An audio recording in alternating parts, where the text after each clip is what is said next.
बिस्मिल्लाहिर्रहमानिर्रहीम। अस्सलाम वालेकुम। मैं हूं मदीहा सुल्तान और आज मैं आपके साथ एक मज़ेदार से डिज़र्ट की रेसिपी लेकर हाजिर हुई हूं, जो कि है ईद स्पेशल शीर खुरमा। शीर खुरमा तो सभी का बहुत ही फेवरेट होता है और सभी अपने घर पे ईद में बनाते होंगे। अगर आपको कम वक्त में एक परफेक्ट रेसिपी चाहिए तो ये रेसिपी आपके लिए है। ये शीर खुरमा की रेसिपी बहुत ही आसान है और बहुत ही कम वक्त में इतना मज़ेदार सा शीर खुरमा बन के तैयार हो जाता है। रेसिपी को ज़रूर ट्राई कीजिएगा और मुझे अपना फीडबैक दीजिएगा कि ये रेसिपी आपको कैसी लगी। तो चलिए ये स्टार्ट करते हैं बनाना।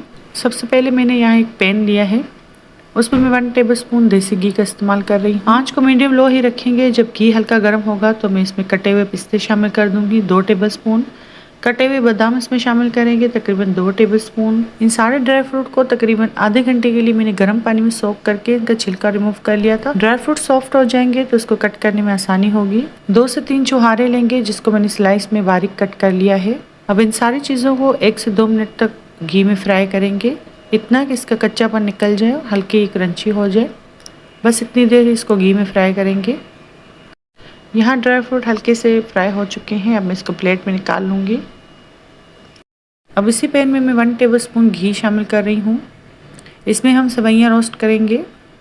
ये पैकेट वाली सेवइयाँ मैंने ली हैं, तकरीबन आधा कप से थोड़ी सी ज़्यादा हैं। इन सेवइयों को भी तकरीबन 1 से 2 मिनट तक के लिए भून लेंगे। मीडियम लो फ्लेम पर अच्छे से भून लेंगे इन सेवइयों को। जब सेवइयों पर अच्छा सा कलर आने लगेगा तो मैं फ्लेम ऑफ कर दूँगी और ज़्यादा इसको डार्क नहीं करेंगे। ये मैंने पैकेट वाली सेवइयाँ इस्तेमाल की हैं, जो कि आपको मार्केट में आसानी से मिल जाएंगी।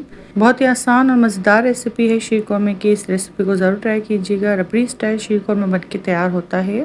इस शीर खुरमा की रेसिपी में ना ही मैंने खोए का इस्तेमाल किया है, ना ही कोई मिल्क पाउडर यूज़ करेंगे। इन चीज़ों के बगैर भी बहुत ही रिच फ्लेवर में बन के तैयार होता है। अब यहाँ मैंने कढ़ाई ली है जिसमें मैं मिल्क शामिल कर रही हूँ। तकरीबन 1.5 लीटर के करीब मेरे पास दूध है। ये फुल फैट मिल्क है। इस रेसिपी में आप जो दूध इस्तेमाल करें वो गाढ़ा होना चाहिए। दूध में मैंने इलायची शामिल की है साबुत, तकरीबन 4 से 5 अदद। आप चाहें तो इलायची पाउडर भी इसमें शामिल कर सकते हैं। अब दूध में एक बॉयल आने का वेट करेंगे। शीर खुरमे की रेसिपी में आप दूध जब अच्छे से पकाएंगे तभी इसका फ्लेवर अच्छा आएगा। जैसे कि आप 4 कप इसमें इस्तेमाल कर रहे हैं तो पकने के बाद ये 3 कप होना चाहिए। जो ड्राई फ्रूट और सेवइयाँ हम इसमें शामिल करेंगे तभी उसका टेस्ट निकल के आएगा, जब दूध अच्छे से पका होगा। दूध में एक बॉयल आ चुका है। अब मैं इसमें ड्राई फ्रूट शामिल कर रही हूँ जो घी में हमने फ्राई करके रखे थे। थोड़े से ड्राई फ्रूट मैंने बचा लिए हैं जो गार्निशिंग में काम आएंगे। शीर खुरमा की रेसिपी में जब ड्राई फ्रूट हम देसी घी में पका के इस्तेमाल करते हैं तो इसका टेस्ट बहुत ही अच्छा आता है। अगर आप कच्चे ड्राई फ्रूट इसमें इस्तेमाल करेंगे तो वो खुशबू और वो जायका नहीं आएगा। अब मैंने इसमें सेवइयाँ भी शामिल कर दी हैं। अब इन सारी चीज़ों को अच्छे से मिक्स कर लेंगे। मीडियम लो फ्लेम पर पकाएंगे तकरीबन 10 से 15 मिनट के लिए, ताकि जो इसमें सेवइयाँ हमने शामिल की हैं वो दूध को अच्छे से सोक कर लें और जो ड्राई फ्रूट हमने इसमें शामिल किए थे उसकी खुशबू दूध में आ जाए। अभी मैंने इसमें चीनी शामिल नहीं की।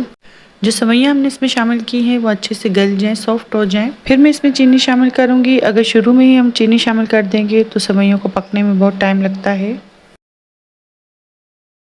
ये छोटी छोटी टिप एंड ट्रिक्स होती हैं जिनका फॉलो करके एक मज़ेदार परफेक्ट रेसिपी बना सकते हैं।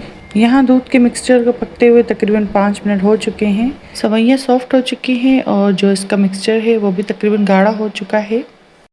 अब मैं इसमें चीनी शामिल करूँगी तकरीबन 3 टेबलस्पून के करीब। अगर आप मीठा ज़्यादा खाना पसंद करते हैं तो ज़्यादा चीनी भी इसमें शामिल कर सकते हैं। कंडेंस मिल्क में इसमें शामिल कर रही हूँ 1 टेबलस्पून। अगर आपके पास अवेलेबल हो तो आप इसको शामिल करें, अगर आपके पास नहीं है तो आप इसको स्किप भी कर सकते हैं। कंडेंस मिल्क के बगैर भी ये शीर खुरमा इतना ही लजीज और डिलीशियस बन के तैयार होगा। अब इस मिक्सचर को तकरीबन 5 मिनट के लिए पकाएंगे मीडियम लो फ्लेम पर। क्योंकि हमने इसमें चीनी शामिल की है, चीनी शामिल करते ही ये फिर से लिक्विडी फॉर्म में आ गया है, तो इसको थोड़ा और पकाएंगे ताकि ये थोड़ा और थिक हो जाए। आप ये रेसिपी ईद पे बना के अपने फैमिली के साथ एंजॉय कर सकते हैं, या वैसे ही आपका दिल करे तो आप इस आसान सी रेसिपी को ज़रूर ट्राई करें। बहुत ही मज़ेदार, आसान और झटपट बनने वाली ये रेसिपी है और ये मज़ेदार सा शीर खुरमा रेडी है। अब मैं इसको डिश आउट करूँगी। आप इस रेसिपी को गर्मा गर्म भी सर्व कर सकते हैं, आप चाहें तो इसको ठंडा करके भी सर्व कर सकते हैं। रेसिपी ट्राई करें तो मुझे कमेंट बॉक्स में ज़रूर बताइएगा कि ये रेसिपी आपको कैसी लगी। उम्मीद करती हूँ ये रेसिपी भी आपको पसंद आई होगी। रेसिपी अच्छी लगे तो वीडियो को लाइक करें, शेयर करें अपनी फैमिली और फ्रेंड के साथ। चैनल पर नए हैं तो चैनल को सब्सक्राइब कर दें। मुझे अपनी दुआ में याद रखिएगा। मिलते हैं किसी नई रेसिपी के साथ, तब तक के लिए अल्लाह हाफिज़।